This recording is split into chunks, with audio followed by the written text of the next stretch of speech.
And we can really get into it. I'm going to keep it real, as I do. As you right? do. As always, I do. Always. I'm going to tell the people what I think they should hear. Yeah. Not what they necessarily need to, but right. what I think they need to hear. And at the end of the day, attraction is attraction. Yeah. There is nothing you can do, as much as anybody will tell you, and this is the lie with real. They claim that if you do X, Y, Z, you'll become more universally attractive to all women. Like it's like this formula, this little pill that you have to take, and you'll then be all of a sudden you'll be desirable. Yeah. No, attraction is what attraction does. Yeah. And if you're just unattractive to women, unfortunately, you will always be unattractive to women. That goes on both sides. Yeah. Right? That goes on both sides. Totally. And I know we have a little more empathy for women and their unattraction, but it is what it is. Yeah. It is what it is. If you're ugly, you're ugly. Sorry. This is true. You're gonna have to work with that. And also make it work for too, you. even not even just on like a physical level, I guess maybe on a physical level as well. It's like even when you are operating at your best, let's say, some people are just not going to be for you, even though you may want them. Right. There have been many times I've been rejected. I know. Really shocking to us all. What? You? Yes. I know. I too, yes, I know, crazy. I too have been rejected. I know. Yes, I know. Are you crying? Yeah, I'm laughing. I just found myself so funny. Oh my God. Yes, But yes. Yeah. I too have been rejected. Yes. Oh my gosh. But on a serious note, even when you're operating at your best, right? You have, I intrinsically love myself. I feel like I have a high self-esteem, or, you're operating at your like highest like peak. Some people are just not going to be for you. Sometimes it's just not it. People aren't going to like you the way that you may like them, or it's just not going to be a vibe, and that's totally okay. You always make the things I say sound so much nicer. Yeah, you're like ugly people are ugly. I'm like, maybe I just want it to sit. Maybe I'll take your part out. Oh my God. So it just sits, because I just want that. I mean, I let you say it like about like 3 or 4 times before I was like, yes, and look at you, improv. Right? Like, let me save this podcast real quick. Right, literally. Fine, it's Oh my fine, whatever, God. whatever. No, yeah, not everyone is for you. Not everyone will be for you. And if you're constantly being rejected by people that you want, by your type, then you're not your type's type. Right. And you just have to do a little self-awareness and reassess what you should be attracting. Try to find the traits that they're attracted to. And if you can't do that because it's just not in you, settle. Damn, this is bleak. This is turning real bleak. You gotta do what you gotta do. You gotta, because there's no archetype that women are attracted to. There's no there's like an assumption too, right? Like you were saying, like if you just do these things, everyone will be attracted to you. It's like, no, even the most people, like, or the people that you are looking up to or whatever, that you're like, oh, they probably get every person that they ever want. It's like, no, that's just not the case of like human to human interaction. So you have like these crazy high expectations that will literally never be met, and you'll always be mad. You'll just literally always be angry. So problem number 1 with nice guys: expectations too damn high. Lower them like incredibly. Or just like, don't necessarily lower your expectations, but just be more realistic. Change them. Change your expectations. You're focusing on the wrong things. Actually, no, I'll rephrase. Lower those expectations. Keep your standards. It's okay to want good things. Yeah. Right? We're not mad at people that want good things, but like, know whether or not you can attain what you can attain. Right? If you're over here working at McDonald's and you want a Ferrari. Yeah. Are you doing all the things you need to do to get that Ferrari? Yeah, maybe you shouldn't be working at McDonald's. Like, nothing wrong with working at McDonald's. The problem wanting a Ferrari while you work there. Or like maybe it's like you're working at McDonald's, but are you trying to like work your way up the chain at McDonald's to maybe one day own your own franchise so you can buy that Ferrari? Are you working towards those things? Or do you just expect that you should have it because exactly you want one, right?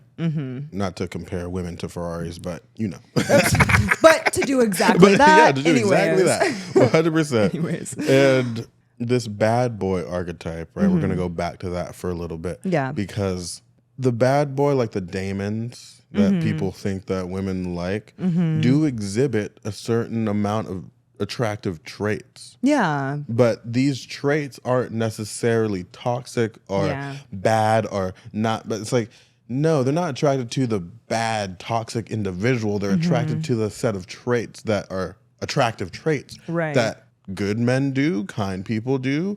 Like anyone that has successful interactions with women exhibit these traits, right? So confidence. Yeah.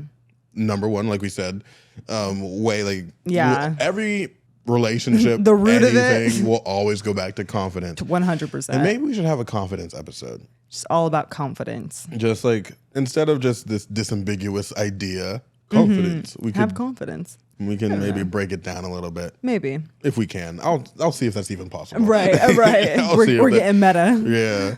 The confidence is more in the way they move. Right. Yeah. So they move with confidence. They know what they want. They're very certain. Yeah. They're like, you're hot. I want you. And the amount or the self-assuredness you need to go up to a stranger and be like, you're beautiful and I want to pursue you.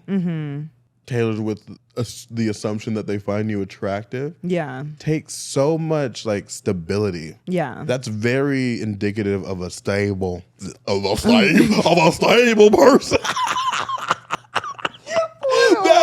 That's very indicative of a stable person. Stable. Okay. No, that's very. I'm gonna get that southern out my that way. Clear that. Yeah. Clear that out. Yeah. It's very indicative of a stable person. And stability is the number one factor that people look for in long-term partnerships. Yeah, I agree with that to an extent, but like at the same time, I think that's also what like these like bad guys see is these dudes who are getting girls because they can just like go up to them and talk to them and they're like, hey, I'm interested, blah, blah, blah. And they're like, oh, that's all I have to do. And it's like, it's not even just because sometimes I wonder like these guys, these nice guys, these bad guys, they really invested in this like illusion of like what like things are supposed to be, this fantasy. And so they are, to their point, very confident. And so it's like you see I could see a dude who's like a bad guy who categorizes himself like red pill dude do exactly what you just said. Walk up to a girl and like be like, hey, I like you. Let me get your number, essentially. But it's, as we've said, I think it's just the difference in the undertone. And like, yes, you can be confident, but like, I just like want to go back on that because it's not just confidence.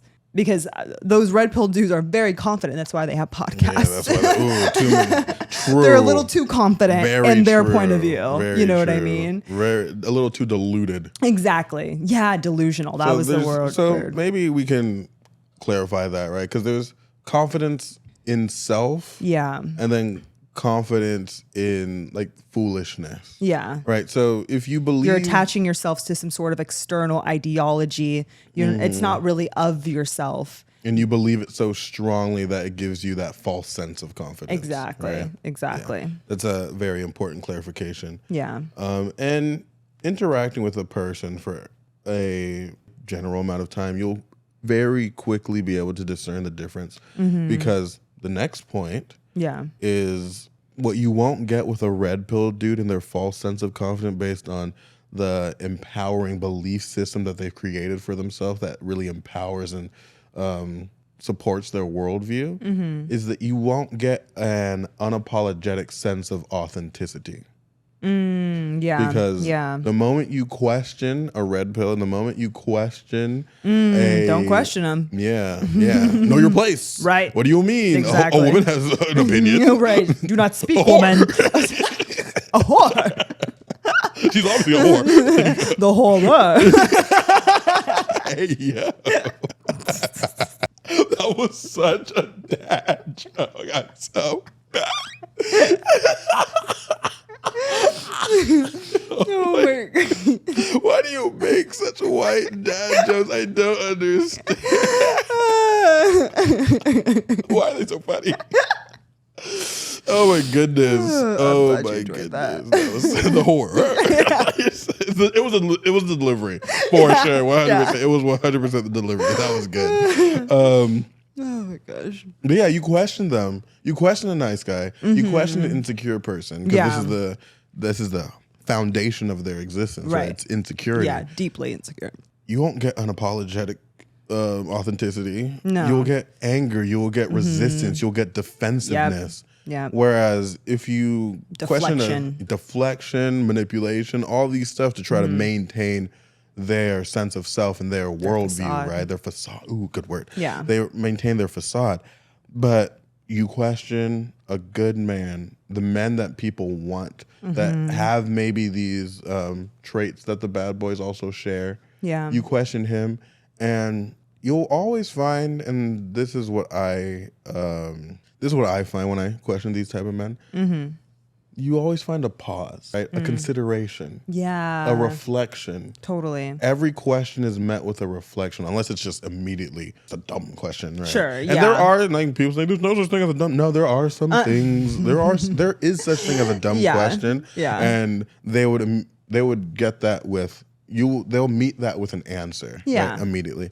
But if it's like an internal question, like, oh, so you said all this stuff about what you believe. This is how I think of it. Yeah. What, like, how do you make sense of that for yourself? Yeah. They'll be like, I get what you're saying, but this is how that makes sense for me. Right. And if you guys don't see eye to eye, they're not going to be pandering to you. It's like, oh, let me change what I believe. Let me do this, that, and the other. Sure. They're going to be like, we can agree to disagree, and that's okay. Right. I need to explore this more. I need to understand X, Y, Z before I change my opinion, before I conform to this. Right. But this is just who I am for the time being, and if you don't like that, I'll interact with someone else. Yeah. And that's okay. And it's pretty simple versus the anger and the convincing and the trying to the change defensiveness. a person. Like, Exactly. That's a lot of energy. For what? Yeah. To keep up the facade, like we said. Poor man. That's so sad. They do it to themselves. Women are literally screaming it at them. Like, this is literally what you need to do. We will. I don't know if some women at this point even will spell it out for them. We've gotten to that point where women have just given up, which is why the hate all men statement is so popular. Man, but when he loves me, I feel like I'm floating when he calls me pretty. Aw. You remember that meme that was on TikTok all 2021? I don't think so. I hate all men. Oh my God, yeah, okay, I do. But when he loves me, I'm like, oh. I hate all men, but that one man that I'm really obsessed with. I mean, that's how it always is. Yeah. That's how it always is. Yeah. And then two, a very interesting point that I also find not really fun. I can't call it funny, but there is a type of humor in it. Okay. No, it's not. There's no humor in this. I was like, really? You're usually one to find humor in lots of things. Right. But no, this is kind of just dark and sad. It's actually kind of sad. I was saying that because it was an intro and a fluff to what I was going to say. Then I thought about what I was actually going to say, and I was like, oh, that's not funny. Yeah. Like, okay. We love that quick self-reflection. This is kind of sad. These toxic men, the reason why women find themselves in a lot of toxic situations, because I'm not saying that the nice men or the nice guys aren't correct in saying a lot of women find themselves in very toxic situations that probably aren't beneficial to them in any way. I'm not saying that doesn't happen. Yeah. But why it happens is not because women have no understanding of how to pick people and they're like they're too in their feelings to like appreciate a good person when it comes along. They've been indoctrinated by all this. Like, that's not why, sir. Right. What is actually operating in this context is that these toxic men present as very stable, very kind, they masquerade as good people. And they show when this girl's attracted to them and they show the girl stable, long-term, loyal, reciprocal, positive energy. The thing is that they start like that. Yeah. It doesn't continue. They switch up on you. All of a sudden, it switches up. Yeah. It switches up. And what people don't understand is that most things in attraction is 100% based on, like you said earlier, chemicals and dopamine and brain chemistry and the all power that of stuff. The body. It's really Dopamine's a strong drug.